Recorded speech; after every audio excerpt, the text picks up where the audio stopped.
भी फीके हो गए।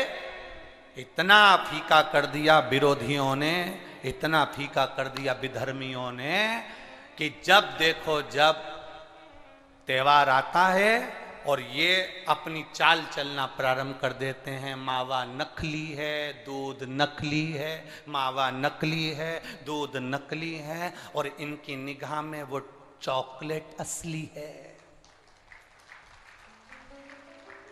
घर के पकवान नकली, घर का भोजन नकली, भारत की भूमि पर बनने वाला पकवान गुलाब जामुन, इमरती, भजिया, पकोड़ा, खोपरा पाक, अपने घर में बनने वाला गुजिया, पपड़िया, सब नकली है।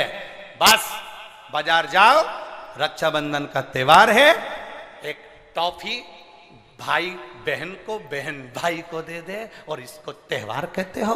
त्योहार वो होता है जो घर की माँ घर में मिठाई बनाए और बच्चों को खिलाए, उसको त्योहार कहते हैं।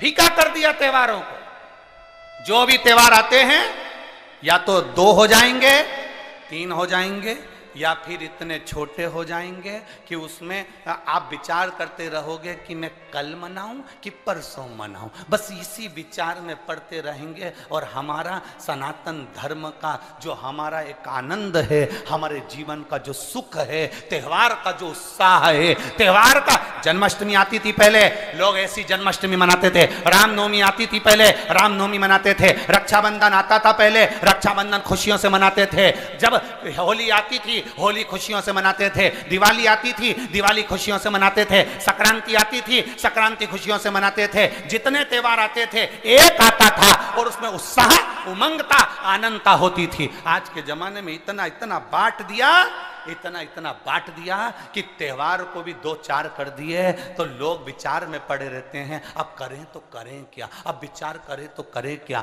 टॉफियों को इतना जरूरी बता दिया कि घर में मेरी माताओं के हाथ की बनी हुई गुलाब जामुन, खोपरा पाक, गुजिया और पपड़िया कोने में पड़ा रहता है, और वो टॉफी एक मूल हो जाती है, एक चॉकलेट मूल हो जाती है। और हम समझ नहीं पा रहे विधर्मियों को, हम सोच नहीं पा रहे कि हमारे सनातन धर्म पर कुठार प्रहार है ये, हमारे सनातन धर्म को नष्ट करने का प्रहार है ये। त्योहारों पर कौन सा एक, किसी ने बता दिया कौन से शास्त्र, कौन से वेद और कौन से पुराण में लिखा है कि त्योहार पर बहन भाई को तिलक लगाए तो टॉफी खिलाए, चॉकलेट दे। यह हमारा सभ्यता, हमारी संस्कृति और हमारा संस्कार नहीं है। यहां तो यह नियम है, बहन भाई को जब राखी बांधे तो बांधने पर उसने अपनी माँ से जो मिठाई बनाई हो वो थाली में रखी हो और बहन भाई को और भाई बहन को खिलाए, तो माता पिता का आशीर्वाद उसके शरीर में पहुंच जाए, उसके जीवन में। हम किन ओर जा रहे हैं? और हम चिल्ला चिल्ला कर कह रहे हैं धर्म की अधर्म का, प्राणियों में विश्व का हो गया। सीधी बात। हम जा कहां रहे हैं? हम किस पथ की ओर, हम किस मार्ग की ओर जा रहे हैं?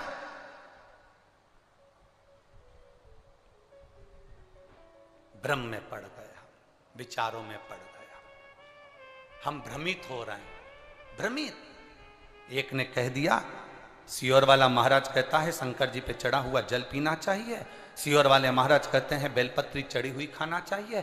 फिर कहीं का आ गया जिसको सियोर वाले महाराज का विरोध करना था, उसने कह दिया ना जल पियो ना बेलपत्री खाओ, नहीं तो तुम्हारा जीवन ऐसा हो जाएगा।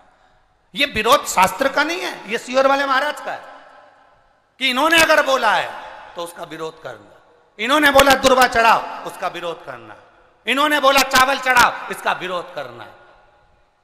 और दुनिया के लोग उनके झाले में पड़ जाते हैं। हमारा नियम निवेदन है, ना तुम सीहोर वालों की मानो ना तुम किसी की मानो। गीता प्रेस गोरखपुर की शिव पुराण बाजार से लेकर आओ, उसको दिल से धीरे धीरे पढ़ो, उसमें सब मिल जाएगा तुमको जो सीहोर वाला अपनी व्यासपीठ से बोलता है। स्कंद पुराण लाओ, नर्मदा पुराण लाओ, लिंग पुराण लाओ, देवी भागवत लाओ, ब्रह्म विवर्त पुराण लाओ, सारी पुराणों को घर में लाकर रखिए और एक एक पुराण का धीरे धीरे अध्ययन करो कि सियोर वाला महाराज कहीं अलग जगह से तो नहीं बात रहा। एक एक पुराण का अध्ययन करो। केवल फेसबुक, यूट्यूब और मोबाइल पर ज्ञान नहीं मिलता कि आप थोड़ी देर खोल के बैठकर आपने ज्ञान ले लिया, ये तो हमने पढ़ा था शास्त्र में ऐसा। शास्त्र को पढ़िए, वेद को पढ़िए, अपने पुराणों को पढ़िए, उसका अध्ययन करिए कि बेलपत्री का चरित्र कहां वर्णन करा। एक बेलपत्र दान का जो वर्णन हमारे शास्त्रों में किया गया, एक वृक्ष लगाने का फल हमारे शास्त्रों में कहा गया, एक भूखे व्यक्ति को भोजन कराने का फल हमारे शास्त्रों में कहा गया, उसको पहचानिए। एक नवयुवक लड़का अपने पिता के सिंहासन पर बैठ गया,